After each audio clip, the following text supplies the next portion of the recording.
ಅನ್ನಿಸ್ತು ನನ್ನ ಪಿಕ್ಚರಲ್ಲಿ first the city ಅಂತ ಒಂದು ಫಿಲಮಲ್ಲಿ ಮಾಡಿಸ್ದೆ ಅಣ್ಣ. ಮಾಸ್ಟರ್ ಅಣ್ಣ ಯಾರು, ನಮ್ಮ ಸಾಯಿ ಪ್ರಕಾಶ್, ವಿಜಯ ಕೃಷ್ಣ ಡೈರೆಕ್ಟರ್ ಆದೇಳು ಮಿನಿರಲ್ಲಿ. ಆಮೇಲೆ ರೋಮಿಯೋ ಜೂಲಿಯೆಟ್ ಒಂದು ಪಿಕ್ಚರಲ್ಲಿ ವಿಜಯ ರಾಘವೇಂದ್ರ ಚಿಕ್ಕ ಕ್ಯಾರೆಕ್ಟ್ರು ಮಾಡಿಸ್ದೆ. ಭಗವಂತ ಅಷ್ಟೇ ನನಗೆ ನೀನೊಂದು ಫೋಟೋ ತೋರಿಸಿದ್ದೀನಿ, ನಡೆಯೋದು ಕಲಿಸಿದ್ದೀನಿ, ಓಡೋದು, ಒಲಿಂಪಿಕ್ ಗೆಲ್ಲೋದು, ಮುಂದೆ ತಾಯಿ ಭುವನೇಶ್ವರಿ ಮಾಡಲಿ ಅಂತ. ಈಗ ಈ ಕತೆ ಎಲ್ಲ ಕೇಳಿದ್ಮೇಲೆ ನೀವೇನು ಬದಲಾವಣೆ ಏನಾದ್ರು ಹೇಳಿದ್ರಾ? ಸೊಲ್ಯೂಷನ್ಸ್ ಏನಾದ್ರು? ಅಣ್ಣ ಇನ್ನೂ ಏನು ಕೇಳಿಲ್ಲ ನಾನು. ಇಲ್ಲ, ಫೋಟೋ ಸೆಕ್ಷನ್ ಮಾಡಿದೆ ಸಡನ್ನಾಗಿ. ಇದಕ್ಕಿಂದಕ್ಕೆ ಮೊನ್ನೆ ಬುಧವಾರ ನಮ್ಮ ನಿರ್ಮಾಪಕರು ನಾಗೇಂದ್ರಪ್ಪ ಅವರು ಮನೆಗೆ ಬಂದು ರಾಮಣ್ಣವರೆಲ್ಲ ಹಿಂಗೆ ತಿಳಿಸಿದ್ರು. ನಾನು ಯಾವಾಗಲೂ ಸಿನಿಮಾಲಿ 2 ಅವರ್ಗೆ ನಾವು ಡಿಸೈಡ್ ತೊಗೊಳ್ಳೋದು. 10 ಗಂಟೆಗೆ ರಿಲೀಸ್ ಮಾಡ್ತೀವಿ, 12ವರೆಗೆ ನಮ್ಮ ಭವಿಷ್ಯ. ಅದರಿಂದ ತಾನಾಗೆ ಬಂದಿರೋ ಇದನ್ನು ಇದು ಮಾಡೋದು ಬೇಡ ಅಂತ ನಾವು ಒಪ್ಕೊಂಡು ಹಾಕ್ಕೊಂಡಿದ್ದೀವಿ ಸರ್. ನಾನು ಕೇಳಲ್ಲ, ನಮ್ಮ ಮಗ ಇವರೆಲ್ಲ ಕೇಳಿ ಅವ್ರು ಇದು ಮಾಡಲಿ. ಆತ ಮೆಜೆಸ್ಟಿಕ್ 2 ಅನ್ನೋ ಆ ಹೆಸರೇ ಮಾಡಿಸ್ಕೊಳ್ಳಿ ಎಲ್ಲಾನು. ಆಯ್ತಲ್ಲ? ಧನ್ಯವಾದಗಳು ಸರ್. ನಿರ್ದೇಶಕರೇ, will shines star only night. But ನೀನು ಡೇ ಆ್ಯಂಡ್ ನೈಟು ಇದಾಗಬೇಕಾದ್ರೆ ನಿರ್ದೇಶಕರು, ತಾಂತ್ರಿಕ ವರ್ಗದವರು, ಉದ್ಯಮದವ್ರು ಏನು ಹೇಳ್ತಾರೋ ಅವ್ರಿಗೆ ಒಲವಾಗಿ ಅಣ್ಣವ್ರ ನಡೆ ನುಡಿನ ಫಾಲೋ ಮಾಡಿಕೊಂಡು FILಗೆ ಪ್ರೊಡ್ಯೂಸರ್ಸು ಅವ್ರಿಗೆ ವಿಧೇಯಕನಾಗಿದ್ದರೆ ಅವರು ನಿನ್ನ ಕೈ ಬಿಡದೆ ಮುಂದುವರಿಸ್ತಾರೆ ಅಂತ ಹೇಳಿದ್ದೀನಿ ಅಣ್ಣ. Thank you. ಎಲ್ಲ ಎರಡೇ ಅಥವಾ ಒಂದೇ ಮಾತು. ಎಲ್ಲ ಫಸ್ಟ್ ಟೈಮು ನಮ್ಮ ಭರತ್ ಹೀರೋ ಮಾಡ್ತಾ ಇದ್ದಾರೆ. ಈ ಹೀರೋ ಮಾಡೋಕ್ಕೆ ಆ ಭಗವಂತ ನಾವೇನು ನಂಬಿದ್ದೀರಿ ಆ ದೇವರು ನಮ್ಮ ಆನಂದಪ್ಪ ಅವ್ರನ್ನ ಕಳಿಸಿದ್ದಾರೆ. ಹಾಗೆ ನಮ್ಮ ರಾಮಣ್ಣವರು, ನಮ್ಮ ವೀನಸ್ ಮೂರ್ತಿಯವರು, ಆಮೇಲೆ ನಮ್ಮ ಚನ್ನಣ್ಣ ಫೈಟ್ ಮಾಸ್ಟರ್ ಅವರು, ಮ್ಯೂಸಿಕ್ ಡೈರೆಕ್ಟ್ರು, ಇವರೆಲ್ಲ ಇವ್ರ ಕಲ್ಪನೆಯಲ್ಲಿ ಇದು ಮೂಡಿ ಬರ್ತಾ ಇದೆ. ಇದಕ್ಕೆ ನಮ್ಮ ಎಲ್ಲ ನಮ್ಮದೊಂದು 76ನೇ ಇಸ್ವಿಯಿಂದ ಸಿನಿಮಾ ರಂಗದಲ್ಲಿರೋದು ನಾನು. ನಮ್ಮ ಉಸಿರಲ್ಲಿ ಉಸಿರಾಗಿ, ಜೀವದಲ್ಲಿ ಜೀವವಾಗಿ, ರಕ್ತದಲ್ಲಿ ರಕ್ತವಾಗಿ ಬೆಳ್ತಾ ಇರೋ ಪತ್ರಿಕಾ ಮಾಧ್ಯಮ ಮಿತ್ರರು ನಿಮ್ಮ ಪಿಕ್ಚರ್ ಇದು ಅಂದ್ಕೊಂಡು ಪ್ರಚಾರ ಕೊಟ್ಟು ಇದಕ್ಕೆ ನೀವು ಆಶೀರ್ವಾದ ಮಾಡಿ ಈ ಚಿತ್ರಕ್ಕೆ ನೀವು ಬಲ ತುಂಬಬೇಕು ಅಂತ ತಮ್ಮನ್ನು ಕೇಳ್ಕೊತೀನಿ. ಬಹುಶಃ ಜೀವನದಲ್ಲಿ ಫಸ್ಟ್ ಟೈಮ್ ಕೇಳ್ಕೊತಾ ಇರೋದು, ರಿಕ್ವೆಸ್ಟ್ ಮಾಡ್ತಾರೆ ಎಲ್ಲರಿಗೂ. ಇದು ನಿವೇದನೆ, ಇದು ಪ್ರಾರ್ಥನೆ ಆಗಿರುತ್ತೆ ತಮ್ಮಲ್ಲಿ. ಈ ಚಿತ್ರತಂಡನ, ಈ ಸಿನಿಮಾನ ಮೆಜೆಸ್ಟಿಕ್ 2 ತಾನೇ ಆ ಮೆಜೆಸ್ಟಿಕ್ ಹೆಂಗೆ ಮಾಡಿಸ್ಕೊಂತ 25 ವರ್ಷದ ಹಿಂದುಗಡೆ ನಮ್ಮ ದಾಸ ಸುದೀಪ್ ಅವ್ರನ್ನ ಹೆಂಗೆ ಕೆತ್ತುತ್ತೋ, ದರ್ಶನ್ ಅವ್ರನ್ನ ಹೆಂಗೆ ಕೆತ್ತುತ್ತೋ ಹಂಗೆ ನಾನು ಸುದೀಪ್ಗೆ ನನಗೆ ಬಂದಿದ್ದು ಪಾತ್ರ ಬಿಟ್ಕೊಟ್ಟೆ ಆ ಕಾಲದಲ್ಲಿ. ಅದೇ ನೆನಪು ನೋಡಿ. ಯಾವಾಗ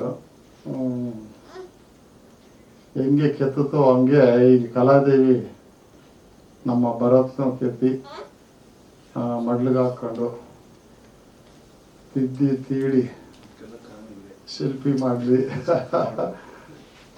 ಅಂತ ದೇವರು ಬೇಡ್ಕೊಂಡು, ನಿಮ್ಮಲ್ಲಿ ಬೇಡ್ಕೊಂಡು, ಜನ ಮೆಚ್ಚುಗೆ ಪಡೆದು ಎಲ್ಲರೂ ಸ್ವೀಕಾರ ಮಾಡೋ ಥರ ಚಿತ್ರ ಮೂಡಿ ಬರಲಿ, ಅದಕ್ಕೆ ಪ್ರೇರಣೆ ಭಗವಂತ ನಿಂತ್ಕೊಳ್ಳಿ ಅಂತ ಪ್ರಾರ್ಥನೆ ಮಾಡಿಕೊಂಡು, ನಾನು ಏನೇನೋ ಮಾತಾಡಬೇಕು, ಈಗ ಆಗಲ್ಲ, ಹೋಗ್ತಾ ಮಾತಾಡ್ತೀರಿ. ಈಗ ಇಷ್ಟೇ. ನಮಸ್ಕಾರ ಅಣ್ಣ ಎಲ್ಲರಿಗೂ. ಈ ಕಾರ್ಯಕ್ರಮಕ್ಕೆ ಆಗಮಿಸಿರುವ ಶಿಲ್ಪಾ ಶ್ರೀನಿವಾಸ್ ಅವರೇ, ಹೀರೋಯಿನ್ ಮತ್ತು ಸಂಗೀತ ನಿರ್ದೇಶಕರು, ಇನ್ನುಳಿದ ಎಲ್ಲ ಟೆಕ್ನಿಷಿಯನ್ಸ್ಗಳು, ಮಾಧ್ಯಮದ ಸ್ನೇಹಿತರೆ ಮತ್ತು ಮಹಿಳೆಯರು. ಸಿನಿಮಾ ನನಗೆ ಹೊಸದು, ರಾಜಕೀಯ ಆಳವ ನಾನು. ಸಿನಿಮಾ ಹೊಸದು. ಮೊದಲನೇ ಸಿನಿಮಾ ಪಿಂಕ್ ನೋಟ್ ಅಂತೇಳಿ ಭಾವನಾ ಮೆನನ್ ಮತ್ತು ಲವ್ಲಿ ಪ್ರೇಮ್ ಅವರ ಇದರಲ್ಲಿ ಈಗ 90% ಶೂಟಿಂಗ್ ಮುಗಿದೋಗಿದೆ. ಇನ್ನೊಂದು 10% ಇಲ್ಲಿ ಬೆಂಗಳೂರಲ್ಲಿದೆ. ದುಬೈ, ಅಜರ್ಬೈಜಾನ್ ಎಲ್ಲ ಮುಗಿಸ್ಕೊಂಡು ಬಂದಿದ್ದೀವಿ. ಈಗ ಎರಡನೇ ಚಿತ್ರ ನಮ್ಮ ಸ್ನೇಹಿತ ರಾಮು ಭಾಳ ದಿನಗಳಿಂದ ಇದು ಭಾಳ ಚೆನ್ನಾಗಿದೆ ಕತೆ, ಇದು ಮಾಡೋಣ ನೀವು ಅಂತ ಬರ್ತಾಯಿದ್ದ. ಹಾಗಾಗಿ ಚೆನ್ನಾಗಿ ಮಾಡಪ್ಪ, ಜನಗಳಿಗೆ ಸಿನಿಮಾ ನೋಡಿ ಏನು ಅದರಲ್ಲಿ ಒಂದು ಆದ್ಕೋಬೇಕು, ಅವರು ಆಯ್ಕೆ ಮಾಡ್ಕೋಬೇಕು.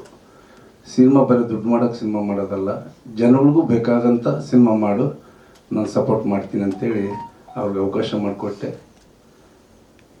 ಒಳ್ಳೆ ಸಿನಿಮಾ ಮಾಡ್ತೀವಿ ನಾವೆಲ್ಲರೂ ಸೇರಿ. ನಿಮ್ಮೆಲ್ಲರ ಆಶೀರ್ವಾದ ನಮಗಿರಲಿ ಅಂತೇಳಿ ನನ್ನ ಮಾತು ಮುಗಿಸ್ತೀನಿ. ಬಟ್ ಮನ್ಸಿಗೆ ಬಂದಿದೆ, ಹೇಳ್ಬಿಡ್ತೀನಿ. ನಾನು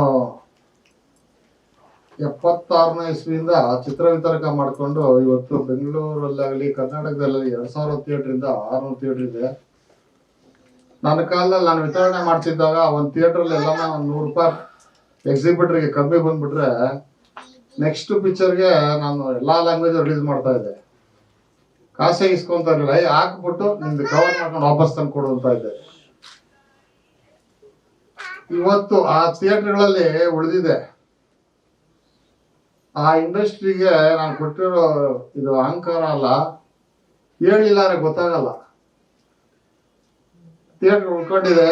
ನಮ್ಮ ಕಾಲದಲ್ಲಿ ಸಿನಿಮಾ ಥಿಯೇಟ್ರೇ ನಮಗೆ ದೇವಸ್ಥಾನ.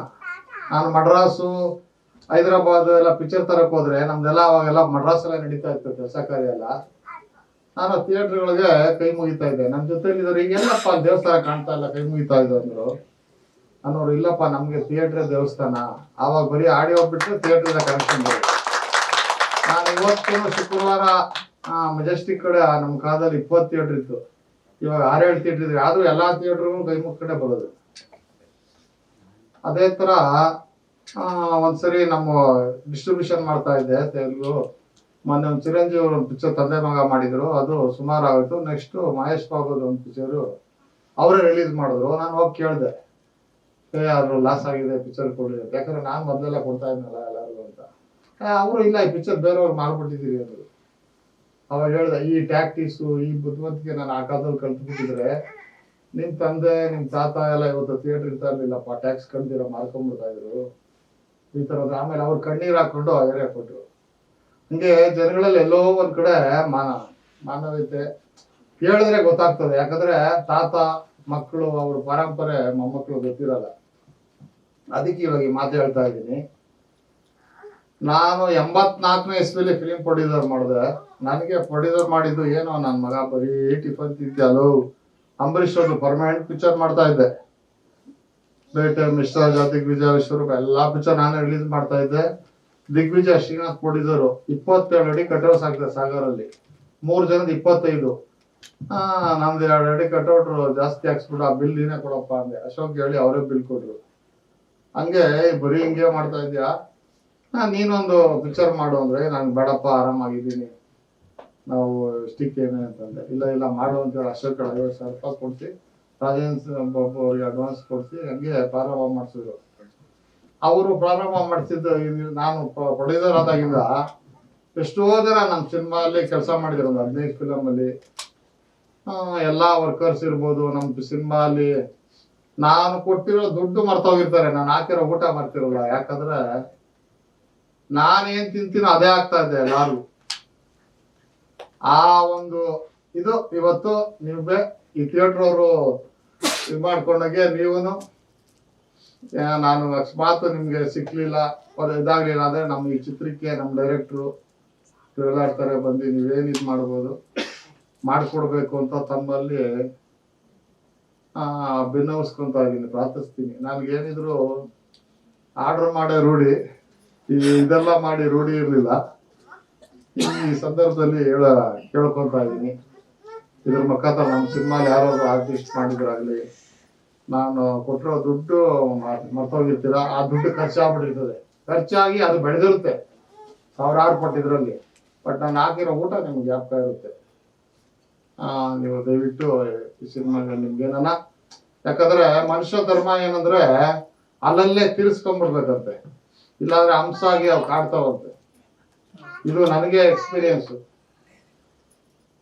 ತಮ್ಮಲ್ಲಿ ಕೇಳ್ಕೊಂತ ಇದೀನಿ. ಇನ್ನು ಏನೆಲ್ಲ ಹೇಳ್ಬೇಕು, ಈಗ ಟೈಮ್ ಇಲ್ಲ.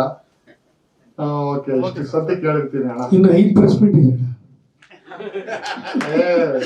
ಎಲ್ಲಾ ಪ್ರೆಸ್ ಮೀಟ್ಗೂ ನಾನು ಬರಲೇಬೇಕು. ಆಯ್ತು. Okay, thank you.